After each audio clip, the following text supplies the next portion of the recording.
ত্রয়োদশ জাতীয় সংসদের প্রথম অধিবেশনে যোগ দিয়েছেন বৈষম্য বিরোধী ছাত্র আন্দোলনের অন্যতম শীর্ষ ব্যক্তিত্ব ও জাতীয় নাগরিক পার্টির নেতা হাসনাত আব্দুল্লাহ। রাজপথের আপোষহীন লড়াই শেষে আজ কুমিল্লা ৪ দেবিদ্বার আসনের নির্বাচিত প্রতিনিধি হিসেবে তিনি আইনসভায় নিজের স্থান করে নিলেন।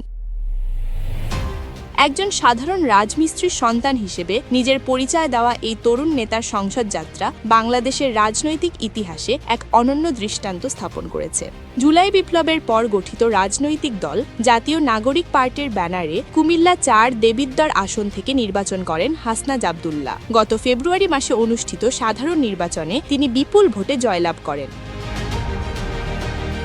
একজন সাধারণ শ্রমিকের সন্তান হয়ে রাষ্ট্রের সর্বোচ্চ নীতি নির্ধারণী পর্যায়ে পৌঁছানোকে অনেকেই নতুন প্রজন্মের রাজনৈতিক উত্থান হিসেবে দেখছেন। হাসনাত আব্দুল্লাহর এই অর্জনকে স্বাগত জানিয়েছেন বিশিষ্টজন ও সাধারণ নাগরিকরা। রাজনীতি বিশ্লেষকদের মতে পারিবারিক উত্তরাধিকার বা পেশি শক্তির বাইরে সাধারণ ঘরানার থেকে হাসনাতদের মতো তরুণদের সংসদে আসা দেশের গণতন্ত্রের জন্য এক ইতিবাচক বার্তা।